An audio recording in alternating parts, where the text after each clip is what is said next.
Je suis Yanari, coach sportif, surtout spécialisée sur le dos et la santé. C'est pourquoi je mets en place ce projet avec une interview au niveau du yoga parce que je trouve ça intéressant pour la santé, pour plusieurs choses que je pense que Chloé arrivera mieux à expliquer que moi. On va commencer l'interview avec Chloé. Chloé, est-ce que tu peux te présenter? Bien sûr. Du coup, donc, je m'appelle Chloé, j'ai 25 ans et je suis instructeur de yoga. T'as passé un diplôme ou t'es pas diplômée déjà? Alors j'ai passé un diplôme pour être instructeur de yoga, donc c'est un diplôme de l'école internationale de yoga. Ok. Et je l'ai passé à Madrid. Donc c'est un diplôme de 200 heures de formation. Qu'est-ce que tu as appris pendant ces études au niveau de la formation? Pour moi, ce qui était le plus important, c'est qu'on a eu beaucoup de cours sur l'anatomie et notamment sur la colonne vertébrale. Peut-être qu'on le reverra après, mais toute la colonne vertébrale est hyper importante au yoga. Et ensuite, on a vu plusieurs choses. Donc, les asanas, qui sont les postures du yoga, tout ce qu'elles peuvent impliquer. On a vu l'histoire du yoga, la philosophie. Ok, et donc toi, tu as dû pratiquer le yoga pendant cette année de formation. C'est ça. Alors en fait, la formation elle se faisait en week-end. Okay. Donc on faisait 2 week-ends par mois sur lesquels on travaillait donc du vendredi soir au dimanche soir. On faisait des pratiques de yoga où en fait tous les élèves suivaient un cours de nos professeurs. Et ensuite, on avait plusieurs ateliers, donc que ce soit l'anatomie, etc., où tout était relié à notre pratique personnelle. Donc on s'entraînait, on donnait des cours aux élèves, on donnait des cours ensuite en dehors de la formation pour s'entraîner à être professeur. D'accord. Voilà. Ok. Comment tu pourrais définir pour toi le yoga? Comment tu le définirais? Alors pour moi, le yoga, c'est une discipline, D'accord. vraiment. Et c'est, je pense, un art de vivre. En fait, c'est pas seulement une pratique physique, Ok. mais en fait, c'est tout un ensemble qui va du coup relier ta pratique physique avec ton développement spirituel, la connaissance de ton corps, l'écoute de ton corps, de ta respiration. C'est vraiment une discipline complète. Question suivante. Est-ce que quand on parle de yoga, est-ce qu'il y a un seul type de yoga? Parce que quand on parle de yoga en général, on va dire ouais, le yoga c'est quelque chose qui est mou. Moi j'ai souvent entendu, en tout cas de mon côté, c'est quelque chose qui est mou, qui est pour les mamies, qui ça donne pas forcément envie de le faire. Est-ce que ça existe déjà différents types de yoga ou le yoga c'est juste plus méditation, les choses calmes, relaxantes? Alors, tu as énormément de types de yoga. Tu as un certain nombre de yogas qui sont basiques. Donc, tu as le Ashtanga, le Vinyasa, le Hatha Yoga. Et ensuite, qui en découle, tu as énormément d'autres types de yoga. T'as le hot yoga donc qui est plus ou moins similaire au Bikram. T'as le Kundalini yoga qui est vachement sur les énergies. T'as le power yoga, t'as le fertility yoga. Enfin, il y a beaucoup de yogas qui sont nés de cet ensemble de base. Okay. Mais pour moi, le yoga découle vraiment du Hatha Yoga, les postures mères qui vont être retrouvées dans tous les autres types de yoga. Et c'est quoi du coup ces postures mères qu'on va verra? Alors les postures mères du Hatha Yoga, donc le Hatha Yoga c'est un yoga qui est effectivement très doux, mais très intense, très axé sur la musculature profonde, en travaillant ta respiration. Et tu vas travailler en fait sur le Hatha Yoga tous tes chakras. Donc c'est des postures qui vont être vraiment reliées à tes points d'énergie, sachant que les chakras sont situés à partir du bas du pelvis et ils remontent jusqu'au haut du crâne. Et donc le Hatha Yoga va te faire travailler tous ces chakras-là par les postures. Ok.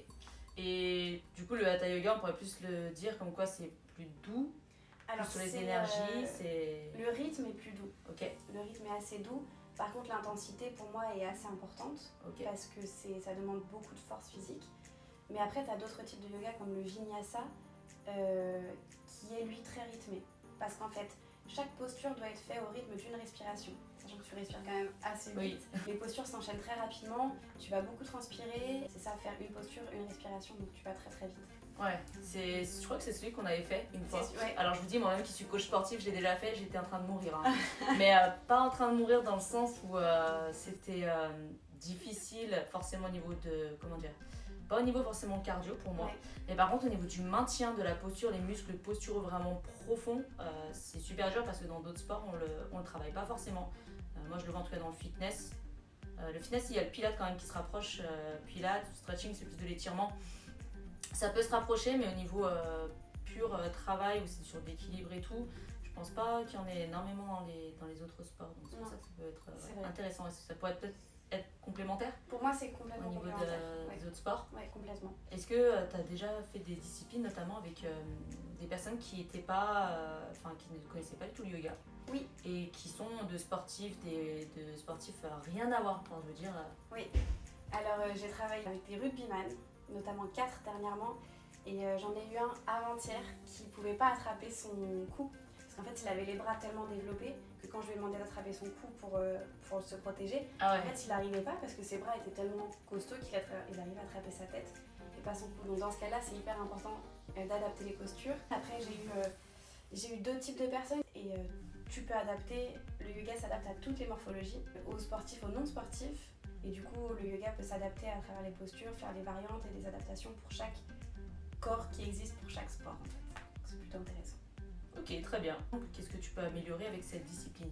Ou dans la vie quotidienne ou dans les sports?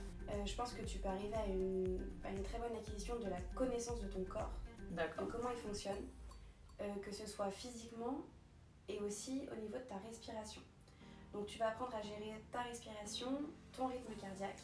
Donc c'est très bien pour les personnes qui par exemple ont de l'anxiété ou sont stressées ou ont du mal à dormir.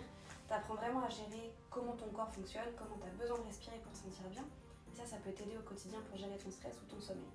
Bien sûr, par l'activité physique qu'est le yoga, tu vas travailler tous tes muscles profonds tout le long de la colonne vertébrale. Ce qui fait que tu vas avoir de meilleures postures, par exemple quand tu es devant ton bureau en train de travailler sur ton ordinateur. Tu vas avoir tendance à te tenir mieux. Dans la vie quotidienne, pour moi, c'est primordial.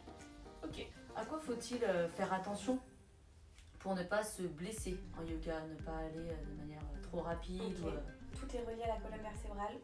Donc, dans tous les cas, un instructeur de yoga, normalement, devrait vous donner toutes les instructions pour que votre colonne vertébrale soit bien alignée. Donc, pour pas se faire mal au yoga, ce qui peut arriver la plupart du temps, c'est qu'on fasse le mouvement un petit peu trop vite ou un petit peu trop profondément et qu'on puisse se faire mal au niveau de la colonne vertébrale. Donc, toujours l'important, c'est d'allonger et d'avoir cette sensation où on allonge vraiment la colonne vertébrale, on sépare toutes les vertèbres les unes des autres avant de pouvoir s'incliner d'un côté ou de l'autre. Et pour moi, la deuxième chose qui est très importante, c'est de s'écouter et d'écouter son corps qui nous envoie des messages quand même assez clairs si on les écoute. Les muscles qui tremblent, ça veut dire qu'on est déjà en train de trop étirer, on peut relâcher un petit peu la pression. Et c'est pas parce qu'on voit l'instructeur de yoga qui a le dos complètement comme ça en arrière qu'on va pouvoir se mettre dans la même posture. Il faut vraiment s'écouter. Chacun son rythme. C'est ça, exactement. Progression. Tout à fait. Ok. Voilà. D'ailleurs, du coup, si c'est un conseil que tu donnes pour passer un mal au yoga, qu'est-ce que tu penses des vidéos que tu peux voir parfois est-ce que tu dirais aux personnes peut-être d'essayer le yoga sur YouTube ou de tester? Qu'est-ce que tu en penses? Alors, pour moi, les vidéos, c'est bien, bien entendu. Mais si je devais mettre un bémol, la vidéo, c'est pas pour apprendre le yoga. C'est vraiment pour avoir une pratique personnelle quand déjà tu as une connaissance de ton corps et de la discipline. Très bien. C'est-à-dire que si tu es débutant, que tu as envie de commencer à faire du yoga et taper cours de yoga sur YouTube, c'est plutôt dangereux. Parce que tu connais pas encore ton corps, tu connais pas ta colonne vertébrale et tu sais pas comment faire les postures pour te protéger. Donc je conseille vivement les vidéos aux personnes qui ont déjà une connaissance du yoga, de la discipline et de leur corps. En revanche, si vous ne l'avez pas encore, je vous conseille soit de le faire d'aller d'abord dans une salle de sport, soit de le faire avec un coach, bien entendu. Au moins quelques heures pour apprendre en fait à vous connaître avant de pouvoir faire plus profondément les vidéos. Ok. Est-ce qu'il y a des idées reçues que tu as en tant que prof de yoga? Oui, il y en a énormément. J'ai d'ailleurs une liste sur mon téléphone qui est franchement longue comme le bras.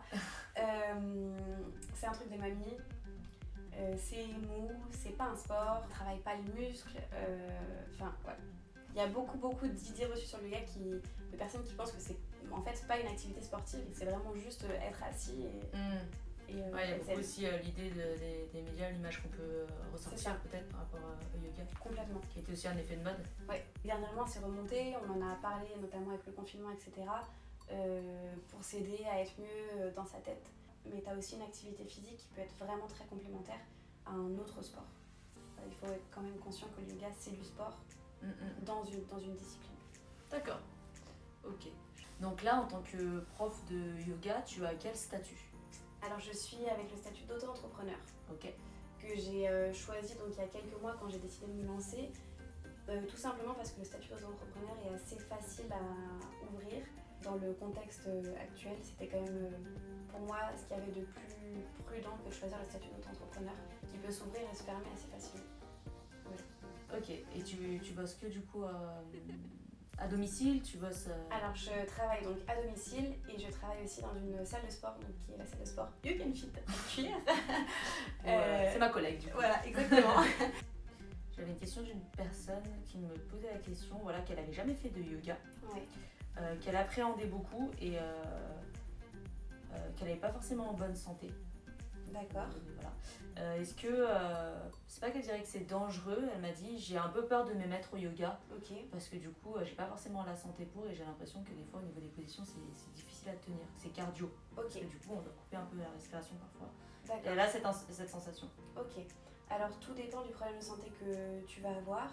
Si, si c'est des problèmes de santé qui sont donc, purement physiques, des blessures, etc., on peut adapter les positions et les postures pour qu'on n'ait pas de point d'appui sur les endroits qui te font mal, ou aussi pour faire du renforcement musculaire autour pour protéger la zone qui te fait mal. Après, si c'est des problèmes de santé un petit peu plus importants qu'une simple blessure physique, pour moi, le yoga est complètement conseillé, encore une fois, pas à travers des vidéos et pas dans une salle de sport. C'est-à-dire que si tu as un problème de santé particulier, je te conseille de prendre un coach particulier et de travailler ta séance avec lui à ton rythme, selon ce que tu as besoin. Et en fait, normalement, le coach va t'aider à adapter le cours à tes problèmes de santé. J'ai eu des personnes en rémission de cancer, j'ai eu une personne qui était très très très âgée, qui avait des problèmes au niveau des hanches, et ça s'est bien passé autant pour les personnes qui étaient en rémission de cancer, autant pour cette petite mamie que j'apprécie beaucoup. Honnêtement, pour moi, c'est vraiment conseillé, même si tu as un problème de santé. Il faut juste bien adapter les séances. Ok. Quel est ton projet pour plus tard? T'aimerais faire peut-être... Tu fais des cours peut-être, j'ai même pas demandé, si tu fais des cours en groupe ou si tu fais que à domicile, seul. Alors du coup, je fais des cours en groupe donc à You Can Fit. Je fais des cours en groupe réduits. Je donne du coup des cours à domicile, donc les trois types de cours. Et le projet pour plus tard, j'aimerais vraiment ouvrir un studio de yoga. Bien. Ce serait vraiment chouette et pouvoir laisser un petit peu de côté mon travail de logistique qui est ce que j'ai choisi quand j'étais jeune, et maintenant j'ai grandi, je me rends compte que c'est plus tout à fait ce qui me correspond, et je voudrais un petit peu laisser de côté ce travail-là qui m'a beaucoup apporté, mais pour me concentrer uniquement sur le yoga et se partager avec les gens. Très bien. Voilà. Et bien cette interview est terminée. J'espère que ça vous a plu. Mais si vous avez des questions, n'hésitez pas à me les envoyer, à les écrire sur le post ou à les envoyer directement à Chloé. Je vous souhaite une bonne fin de journée. Merci à tous et merci à toi Yana.